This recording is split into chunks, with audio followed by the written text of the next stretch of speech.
Hello, this is Writers at Work, a podcast for readers and writers about the joys, heartaches, challenges, and satisfaction of the creative writing process. I'm your host, Jim Fusilli. My guest on this episode of Writers at Work is Don Winslow. His latest, The Final Score, marks his return following his announced retirement in 2022. It's a 6-story crime collection Stephen King called the best crime fiction I've read in 20 years. Having read them as if I were starving for Don's style of storytelling, I will tell you that the collection will make you very glad he's back.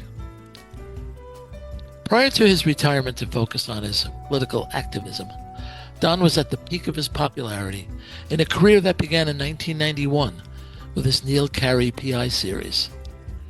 Next came several memorable standalones: The Winter of Frankie Machine, Savages, and, if I may, a personal favorite, California Fire and Life. The Power of the Dog, which explored America's war on drugs through the experiences of a range of characters, kicked off his Cartel Trilogy. Its third novel, The Border, now considered a classic of its kind, was cited as a best book of 2019 by The Washington Post, National Public Radio, The Guardian, The Irish Times, Booklist, and many others. Beginning in 2022, Don published in succession City on Fire, City of Dreams, and City of Ruins, his organized crime trilogy. Several of his works have been made into feature films, including Crime 101, based on Don's novella of the same name.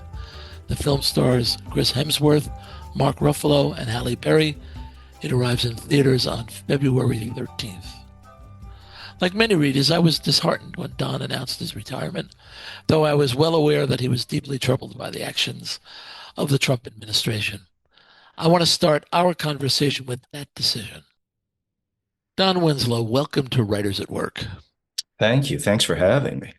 Don, I want to use the proper terminology. When you retired in 2022, did you retire from writing or publishing? I thought I was retiring from writing. I took a long hiatus from writing narrative fiction to focus on political issues. Right. Up through the election. That did not go the way I wanted it to, obviously. And then, Jim, I really thought I had retired from writing. But this book kept talking at me and yapping at me. I finally agreed and sat down and wrote it. I'm glad I did. Yeah, as I said in the introduction, I really liked it and I want to talk in depth about it. Thank you. Can you recall the moment when you realized that you were actually going to step away? And how did that thought hit you when you finally realized it was real? There was no single moment that I made the decision. It was an evolution. I think it was a lot about what was happening in the country and what was required. I didn't feel that I could do both things well at the same time. But I do kind of remember, one morning in Rhode Island. We live half the year there and half the year here in California. And it all of a sudden hit me because my work habit is to be up at 5 and be at the keyboard by 5:30. And one morning at 5:30, I thought I might go surfing, because I don't have to do 10 pages today. Yeah. Arguably, you were at the peak of your popularity then. Mm-hmm. The Force was well received, as was The Border. Hollywood saw the mass appeal of your work. You had the Danny Ryan series in the queue. But to stop writing, Don, I don't know, I don't know either, and I don't know right now, by the way. I don't know where I'm going to go from here. I'm kind of just trying to take everything in right now. It's been a lot lately. We had the book come out and very grateful to really nice comments. I have a film coming out in a couple of weeks or less. At the same time, I've been threatened by right-wingers with apparently credible threats. And so there's just a lot going on at the moment. And I think I'll get through this moment and then sit down and think about what I really want to do. I know, look, to get to the point of your question, and you're quite right, I'll always write.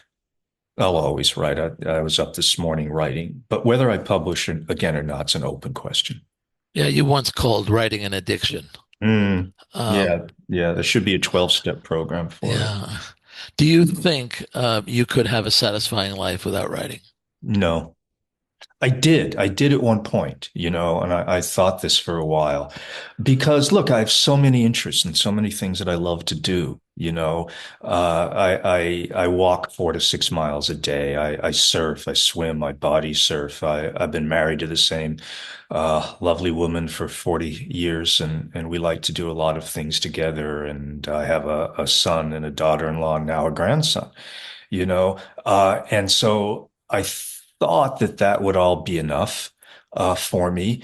And yet, I find myself this morning, sitting down and writing. Yeah. These stories that are in the final score, Yeah. um, they were nagging at you, you've suggested. hmm Um, they had to come out, or you had to force them out. No, there was no forcing at all. They were the bursting pipes. Okay, yeah, yeah. Yeah, they were. No, that was not heavy lifting at all. Sometimes I've compared writing to, on the bad days, to dragging a cinder block across a parking lot. It's nothing but bumps and scrapes and bad noises. That was not this. These stories just flowed, you know, just Yeah, flowed. Yeah. I was fascinated by the I don't know what to call them. They're not novellas, Mm. but they're all about 40 pages, and they The seem one's longer. I think the last one is maybe longer than that. So it's a yeah, real novella. Yeah. But you're they, right. no, they seem to me to be the right length. Yeah. They don't seem like, oh, he could have stretched this out a little bit, Right. or and you had well, of course but you had a success with a similar project in 2020 with Broken. Mhm. The 40-page story seems to suit you. I like it. Listen, one of the great joys of doing this book was to be able to write in any format for each story. That was great freedom and great fun. And I think, I guess it was Frank Lloyd Wright who famously said that in architecture, form follows function. I think in our kind of writing, style follows story. And so it was great to be able to sit down and just write and know that the length of that story was the right length. You know, it, it, Right. That, it was, that, it had the skeleton that could carry the musculature of the story, no more, no less. And that was really liberating. I want to get back to that point, Don, but you mentioned Crime 101, and Mhm. I mentioned Broken. Uh, Yeah. I imagine you've seen the film. Yeah, it's great. Yeah, the trailer looks great. So you, in general, been satisfied with how your work has been treated by Hollywood? In this film, absolutely. It's always a mixed bag. I've almost everything I've ever written has been sold or optioned to Hollywood. I realize as that came out of my mouth how egotistical it sounded, but it's the reality. Three of them have been made, and with varying results. This one is really good. Bart Layton, British writer director, took this story, did a wonderful job with the screenplay, and got it on the screen, and the characters are legitimate, and I'm really pleased with it. Great, great. Getting back to your writing, can you talk a bit about your process? Um, what Let's talk about these stories in particular. Yeah. Um, what did you have in mind? Did you have situation, setting, characters, overarching theme, or did you know what Characters, your characters? Okay, always okay, characters first. Listen, I think that, well, first of all, I won't start to write a novel or a story until the characters are talking to me. And I know how weird that sounds, and I'm not an airy-fairy kind of a guy, but that's the truth. Until they start speaking dialogue to me, I won't start typing.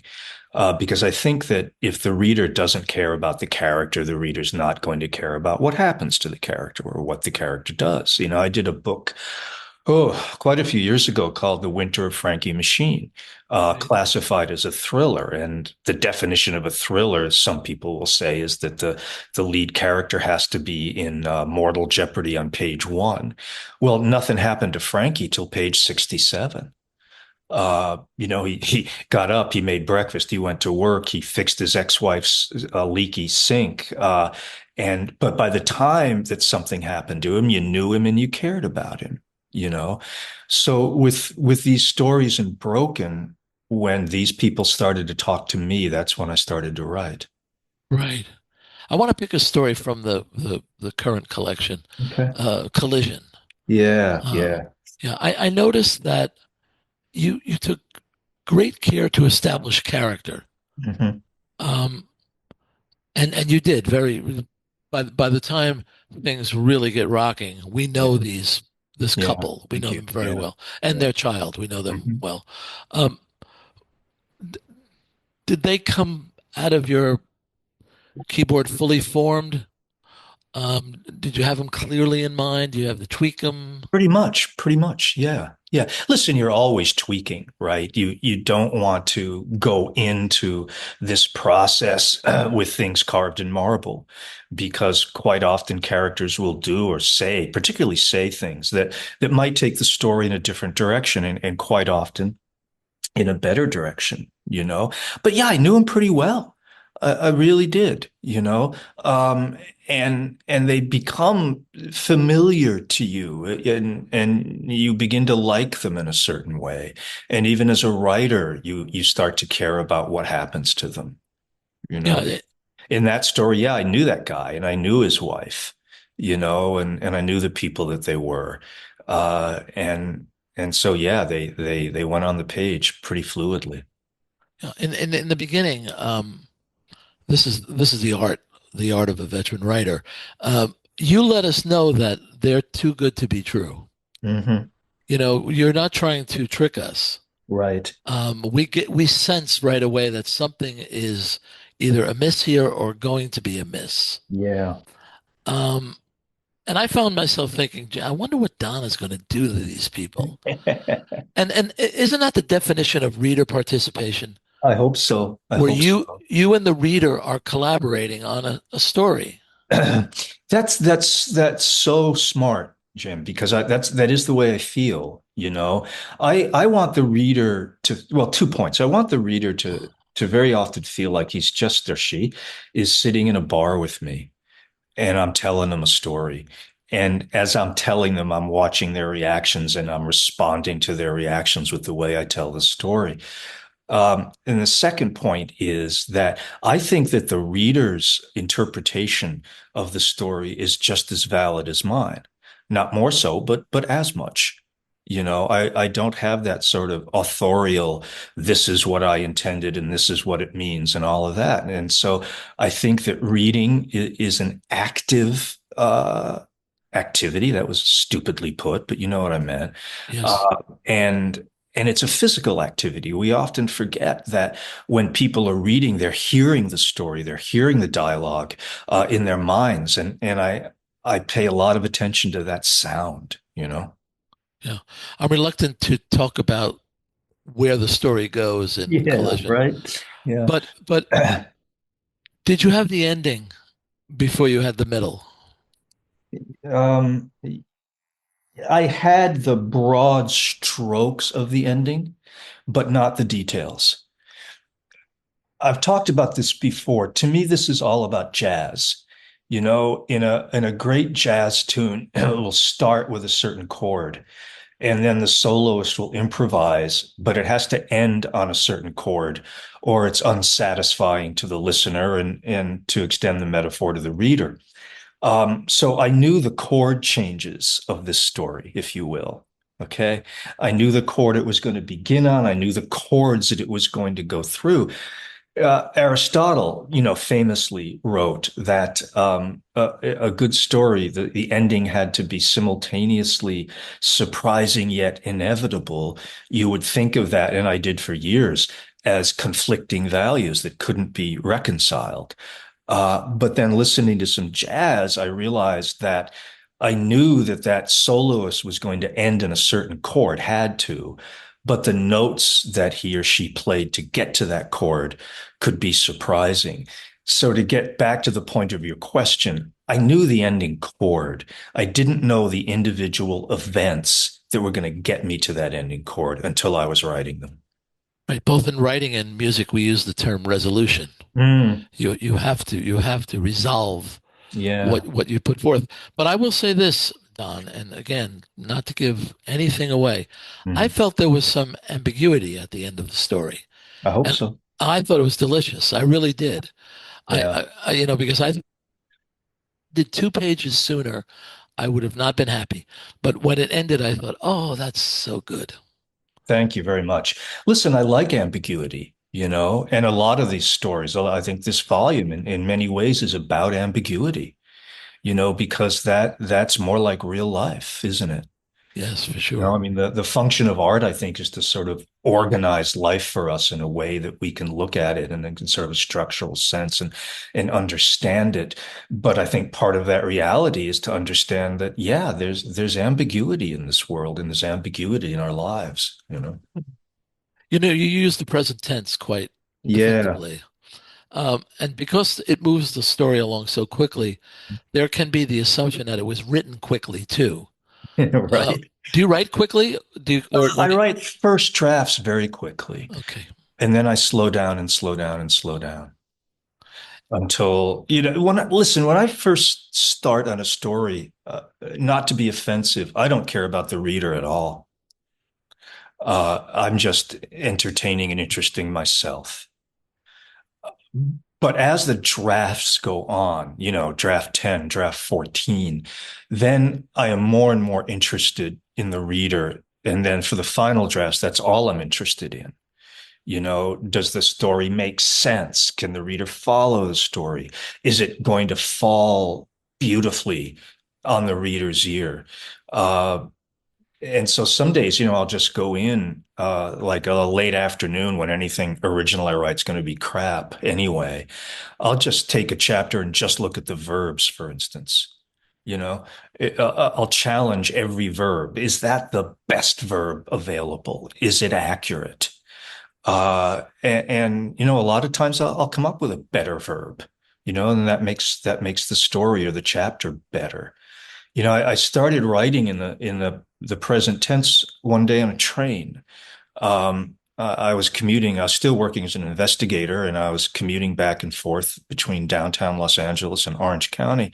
It's about an hour and 10 train trip, and I was bored, and I was trying to write my next novel, and I was bored with it because I was writing in the traditional past tense, omniscient narrator, voice. And then I thought, man, if I'm bored, God, the reader must, suffering. And so I threw it all away, hit delete, and then I started writing in the present tense, and it was just a revelation to me. Because instead of, for instance, laying objects out on a table and then looking down at them and describing them in order, I had just event after event after event vertically in front of my face. This happens, that happens, this happens, he says, she says, this happens, that happens. And I really liked it. And I do think it has a faster pace. But it does not necessarily mean that you're writing it faster. Right. I wish. I find that some writers complain about having to do many drafts, Mm-mm. but I find every draft to be more rewarding than the last one. And when we start to get the sense that we're getting it right, that's when the fun begins. Or am I overstating it? No, I don't think you're overstating it at all. There's an old martial arts saying, "How do you carve a tiger?" And the answer is, well, you start with a big block of wood and then you cut away everything that doesn't look like a tiger. And that can sound a little glib, but I apply that to my work. But first, you have to have that block of wood, right? You got to get those Right. early drafts down. Right. And then you've got this thing, and now you can take the chisel and the knife and really start carving and cutting away what doesn't look like a tiger and giving it muscle and sinew and all of that good stuff. Yeah. Regarding reader participation and reader goodwill, When you became politically active or overtly politically active, Yeah. what was your readers' response? For the most part, very positive. Um, to some extent negative. To some extent I got the what I call the shut up and type response.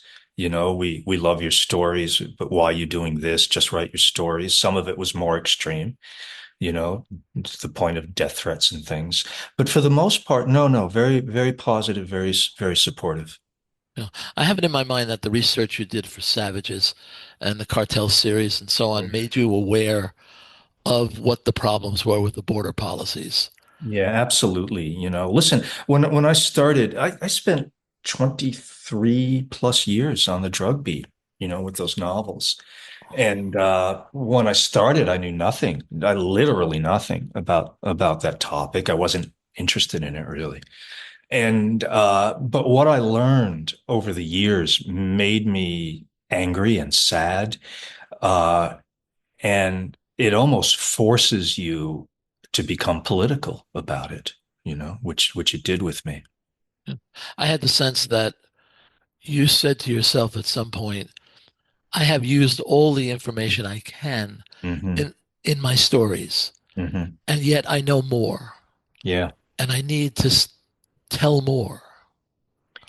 I think the realization I came to was that if I didn't do something outside the realm of narrative fiction, I was just another guy making money off dope.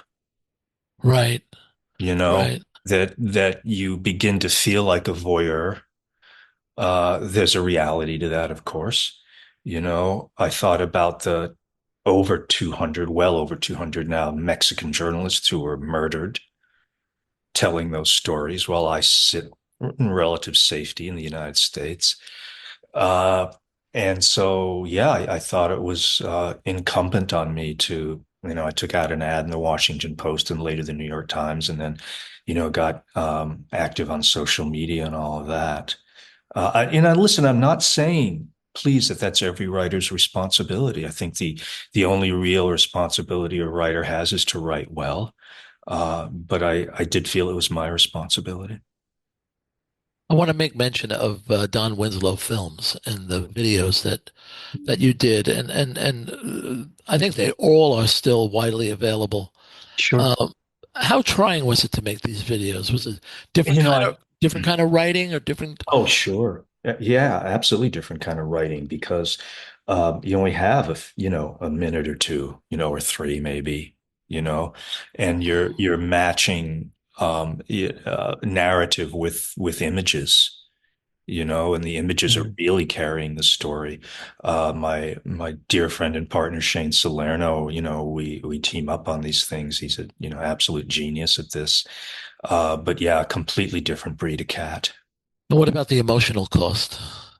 Um, I think all writing has an emotional cost. If you spend years and years writing about the Mexican drug cartels and their horrors, and particularly the research of it, has I think, a psychological and emotional cost. Again, I was an investigator for 20 something years prior to being able to make my living at this. And that work has an emotional cost. Sure.